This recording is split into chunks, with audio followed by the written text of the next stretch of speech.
leitura do texto que está em Ageu capítulo 1. O tema hoje da nossa reflexão é uma questão de prioridades. Uma questão de prioridades. O texto bíblico diz o seguinte, Ageu capítulo 1. No segundo ano do reinado de Dario, no sexto mês, no primeiro dia do mês, por meio do profeta Ageu, a palavra do Senhor veio a Zorobabel, filho de Salatiel, governador de Judá, e a Josué, filho de Josadaque, o sumo sacerdote, dizendo: Assim diz o Senhor dos Exércitos: Este povo diz: Ainda não chegou o tempo em que a casa do Senhor deve ser reconstruída. Por isso a palavra do Senhor veio por meio do profeta Ageu, dizendo: Acaso é tempo de vocês morarem em casas luxuosas, enquanto este templo permanece em ruínas? Portanto, assim diz o Senhor dos Exércitos: Considerem o que tem acontecido com vocês. Vocês semearam muito e colheram pouco. Comem, mas isso não chega para matar a fome. Bebem, mas isso não dá para ficarem satisfeitos. Põe roupa, mas ninguém se aquece, e o que recebe o salário, recebe-o para colocá-lo numa sacola furada. Assim diz o Senhor dos Exércitos: Considerem o que tem acontecido com vocês. Vão até o monte, tragam madeira e reconstruam um templo. Dele me agradarei e serei glorificado, diz o Senhor. Vocês esperavam que fosse muito, mas o que veio foi pouco, e esse pouco, quando o levaram para casa, eu dissipei com um sopro. E por quê? Pergunta o Senhor dos Exércitos. Porque o meu templo permanece em ruínas, enquanto cada um de vocês corre por sua causa de sua própria casa. Por isso, os céus retêm o seu orvalho, e a terra não produz os seus frutos. Fiz vir a seca sobre a terra e sobre os montes, sobre o cereal, sobre o vinho, sobre o azeite, sobre o que o solo produz, sobre as pessoas, sobre os animais e sobre todo o trabalho das mãos. Então, Zorobabel, filho de Salatiel, e Josué, filho de Josadaque, o sumo sacerdote e todo o remanescente do povo atenderam à voz do Senhor, seu Deus, e às palavras do profeta Ageu, as quais o Senhor, seu Deus, havia ordenado que ele dissesse. E o povo temeu diante do Senhor. Então Ageu, o enviado do Senhor, falou ao povo, segundo a mensagem do Senhor, dizendo: Eu estou com vocês, diz o Senhor. O Senhor despertou o espírito de Zorobabel, filho de Salatiel, governador de Judá, e o espírito de Josué, filho de Josadaque, o sumo sacerdote, e o espírito de todo o povo remanescente do povo, de todo o remanescente do povo. Eles vieram e começaram a trabalhar no templo do Senhor dos Exércitos, seu Deus. Era o 24º dia do sexto mês do segundo ano do reinado de Dario. O momento em que esse texto ele foi escrito e o profeta Ageu é chamado por Deus para falar essas palavras, foi um momento da época, o período da época de Esdras e Neemias, mais ou menos 520 anos antes de Cristo. O povo de Deus, Jerusalém, estava em crise.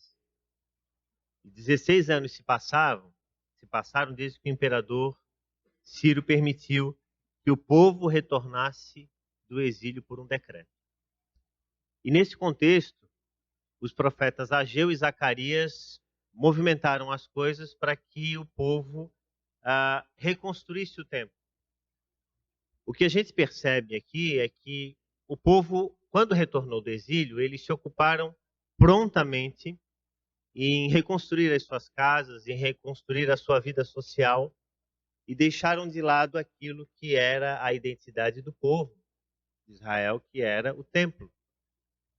Na verdade, o templo, quando ele foi construído, ele tinha como propósito justamente fazer com que houvesse ali naquele lugar a manifestação de Deus para os homens, para o povo.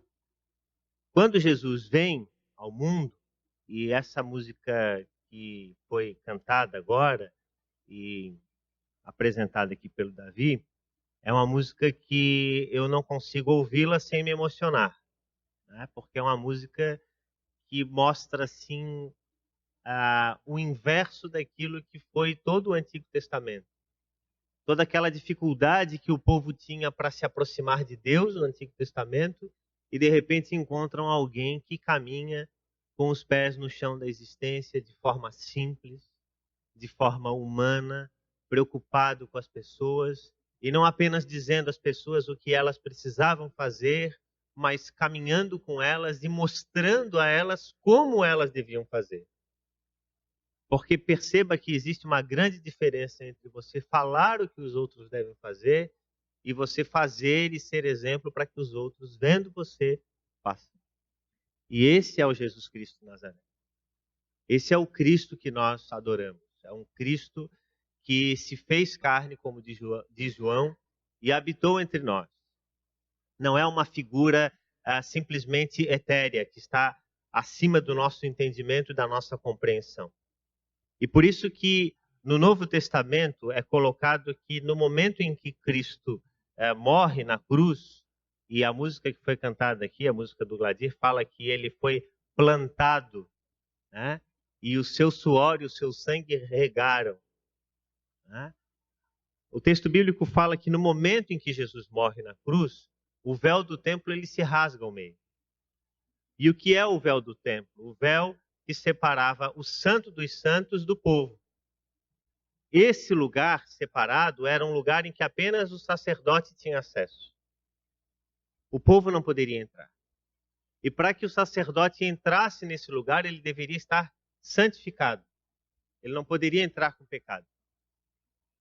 E no momento em que o véu do templo se rasga, nós encontramos então livre acesso a Deus. Ou seja, Jesus encurtou o caminho.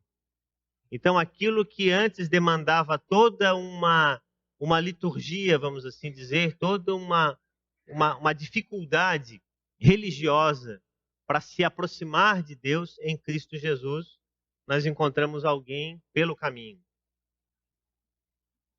É o caminho de Emaús. É o Cristo que a gente encontra assim, pelo caminho.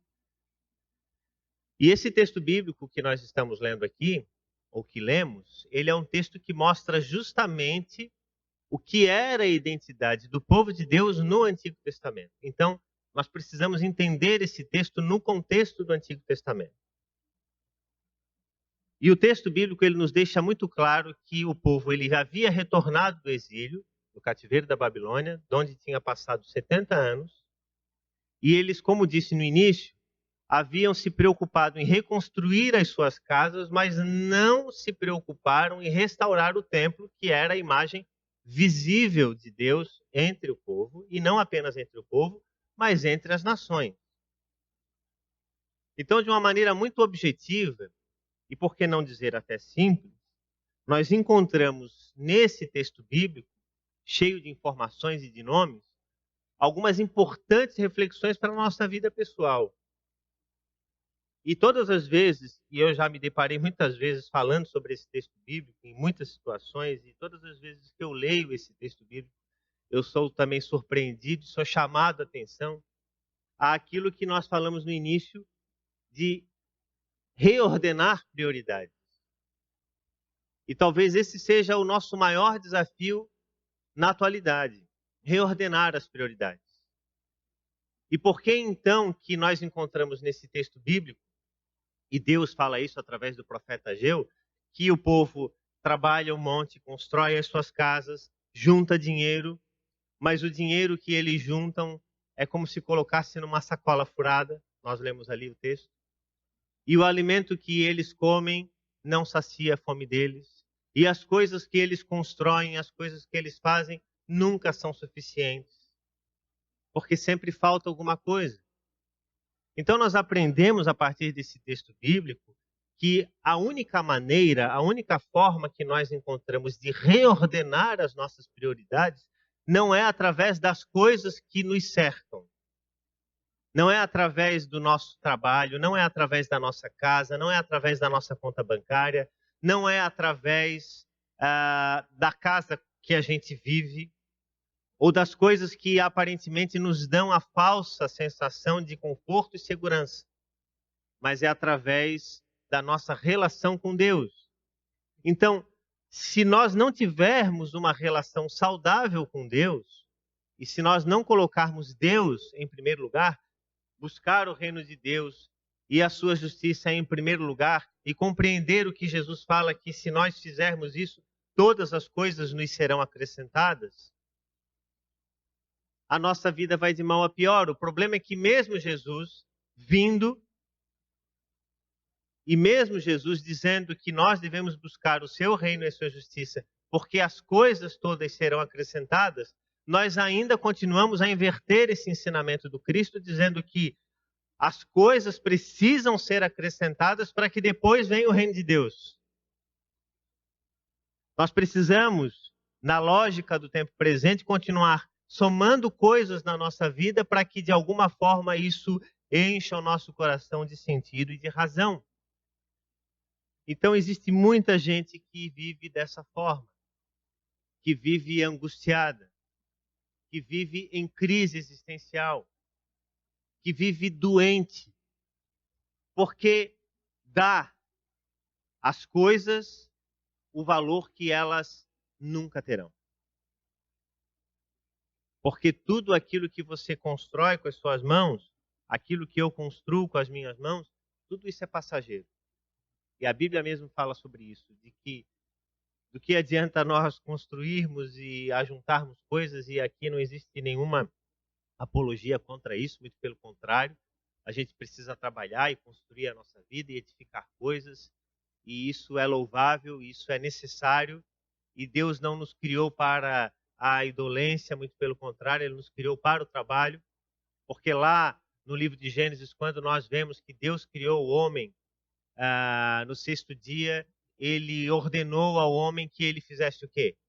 Que ele ficasse tomando banho de sol todos os dias, parado, e quando tivesse fome, fosse lá, escolhesse a melhor árvore e se alimentasse? De modo algum. Ele orientou a Adão que cuidasse do jardim. Então, o trabalho é algo criado por Deus. É algo que foi feito por Deus. Trabalho não é maldição. Trabalho não é problema. Trabalho não é um mal. Trabalho é bênção. E todos nós precisamos trabalhar. Existe até uma música do cantor George Drexler que eu volto e meia aqui. A música é Movimento. E há uma parte da música que ele diz o seguinte, que nós estamos vivos porque estamos em movimento. E a música ela é muito bem construída e ela fala da forma como o homem, né, desde o momento que ele se coloca sobre os seus dois pés e como ele caminha na sua existência, na humanidade, e como isso é construído ao longo dos anos, dos séculos da história, e ele então chega ao determinado momento que ele fala, estamos vivos porque estamos em movimento, e diz que se você quer que alguém morra, deixe-o parado. Então o trabalho ele é necessário e de modo algum aqui nós estamos fazendo qualquer apologia contra o trabalho, contra a necessidade de você construir coisas. E a questão aqui não era uma crítica necessariamente à construção das casas, porque o texto bíblico fala que os moradores, o povo que havia voltado do cativeiro da Babilônia, estava construindo casas apaineladas. O que eram casas apaineladas? Casas com detalhes na construção, casas bem detalhadas, casas assim com alto grau de arquitetura, engenharia, vamos assim dizer. Mas a crítica não é a construção em si, mas o fato de que aquilo que ligava os homens a Deus havia sido ignorado, havia sido deixado de lado. E o povo estava, então, portanto, invertendo a ordem das coisas.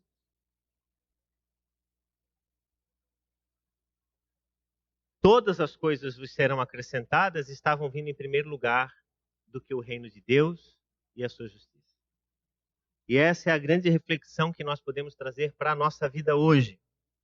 Então, 3 realidades brevíssimas que nós encontramos nesse texto. A primeira delas, nós precisamos, sim, hoje, fazer um exame pessoal. Porque é o egoísmo que tem levado muita gente a continuar investindo demasiadamente na sua vida. E acredite, não existe nenhum trabalho humano que possa superar aquilo que Deus pode realizar e trazer de sentido para a nossa vida. O nosso tempo, como disse o apóstolo Paulo ao pastor, ao jovem pastor Timóteo, lá em 2 Timóteo 3, 1-5, fala-nos que os homens nos últimos tempos seriam individualistas, avarentos, presunçosos, atrevidos, blasfemadores, desobedientes aos pais, ingratos, irreverentes. E ele diz mais, tendo a forma de piedade, negando-lhe, entretanto, o poder. E Paulo fala a Timóteo, foge dessa gente. Isso Paulo falou a Timóteo há quase 2000 anos atrás. E parece que as pessoas ainda continuam, sim, vivendo nessa dimensão, nessa ótica até hoje. E o que o profeta Ageu fala, e Deus fala através do profeta Ageu, é o seguinte, é que o trabalho sem a bênção de Deus, ele é vão. É o que diz o Salmo, inútil vos será levantar de madrugada, comer o pão que penosamente granjeastes ou trabalhastes, porque Deus dá os seus enquanto o quê? Enquanto dormem. Então não adianta nenhum esforço humano, por mais empenhados que nós sejamos, porque ele não vai nos acrescentar absolutamente nenhuma sensação de segurança a mais na nossa vida, porque a nossa vida, a nossa verdadeira segurança está na presença de Deus. Então, sim, nós precisamos fazer uma revisão de valores. Uma revisão de valores. Eu penso que é o que mais falta no nosso país hoje em dia. Uma revisão de valores. Uma revisão de prioridades. Enquanto as polarizações estão postas, as discussões políticas estão à flor da pele, nós ainda temos aí centenas de milhares de pessoas abaixo da linha da pobreza, gente morrendo de frio durante as noites, nessa época de inverno, e muita coisa para ser feita. E nós, como igreja, o que temos feito? O que temos feito? Será que nós estamos tão ocupados com a nossa vida que somos incapazes de olhar para aqueles que estão próximos de nós? A segunda reflexão que esse texto pode nos trazer é que precisamos reordenar as nossas prioridades, não apenas na forma como nós enxergamos aquilo que nós fazemos no nosso dia a dia, mas na forma como também nós vivemos com Deus e como você enxerga a Deus na sua vida. E o texto bíblico nos deixa muito claro que enquanto a presença de Deus não fosse honrada através da construção do templo, que era o símbolo naquele momento, a vida do povo ia de mal a pior. Por isso que eu estou comentando aqui que a gente não pode olhar o texto fora de contexto. Né? Porque alguém talvez de maneira errada pode dizer assim, ó, tá vendo? Né? Quem não cuidar da igreja não recebe a bênção de Deus. Em parte é isso também, mas não é bem isso que o texto está nos ensinando para os dias de hoje. Ele está nos ensinando que a nossa relação com Deus é o princípio de todas as coisas. Então, o templo estava caindo e o texto bíblico fala, considerem o passado, lembrem-se do passado. O que significa isso? Considerar o passado, lembrar o passado. Poxa vida, como é que era a vida de vocês lá no cativeiro, no exílio? Vocês estavam presos. Vocês não estavam lá de férias. Vocês estavam em sofrimento. Considerem as bênçãos que vocês receberam em outras épocas. Então, muitas vezes, a nossa vida ela pode ir, sim, de mal a pior, porque nós nos esquecemos daquilo que Deus fez por nós ao longo do nosso tempo, da nossa história. A gente está tão preocupado com o dia de amanhã que a gente se esquece daquilo que Deus tem feito hoje. Tão agarrados e tão apegados às coisas do passado, cheios de amargura, de ressentimento, de tristezas, de malas cheias e pesadas que só trabalham a nossa existência e nos esquecemos de viver bem o dia de hoje. Onde está o nosso foco? Nos nossos castelos pessoais ou no espírito? Por que de repente as coisas se tornam difíceis, tão difíceis? Porque certamente as nossas prioridades não estão bem ordenadas. E em terceiro e último lugar, se alguém deseja ter uma vida abençoada, precisa fazer um exame pessoal, mas precisa, antes de mais nada, cumprir com aquilo que a palavra diz. Quando Deus é negligenciado da nossa vida, não apenas nós deixamos de vê-lo, mas as pessoas que estão ao nosso redor deixam de vê-lo através de nós. Então as pessoas passam a nos enxergar como a manifestação plena do problema. E o que nós só conseguimos transmitir para os outros é problema. E a pergunta a se fazer é o seguinte: o que você tem demonstrado com a sua vida para os outros? Por exemplo, é uma coisa que eu sempre tenho dito aqui, né, em várias oportunidades. A fé evangélica no Brasil, ela tem crescido vertiginosamente nos últimos anos. Mas do que isso tem adiantado? Se a violência ela tem se tornado cada vez mais crescente nas cidades, se a corrupção ela nunca esteve tão alta como se tem visto, as injustiças sociais sendo praticadas e institucionais também, de que adianta a igreja evangélica ser tão grandiosa, vamos assim dizer? De que maneira o evangelho ele tem se tornado realmente efetivo e prática no nosso viver diário, ao ponto de mudar a sociedade, ao ponto de mudar as pessoas? Essa é uma reflexão profunda, mas necessária. E o texto nos mostra que no momento que o povo ele se arrepende dos seus erros, dos seus desvios, dos seus descaminhos, Deus os abençoa. Deus restaura a sua sorte, porque, como eu falei, as suas prioridades, elas são reordenadas. E no capítulo 2, versículo 9, nós encontramos o seguinte texto: a glória deste novo templo, do templo já reconstruído, ela será maior do que a do primeiro. Ela será maior do que a do primeiro. Isso nos mostra o quê? Que no momento que nós reordenamos as nossas prioridades, a nossa vida não apenas melhora, mas ela se torna melhor do que a primeira vida que nós tínhamos. Tudo se nós enxergarmos com clareza o que Deus, de fato, espera de cada um de nós.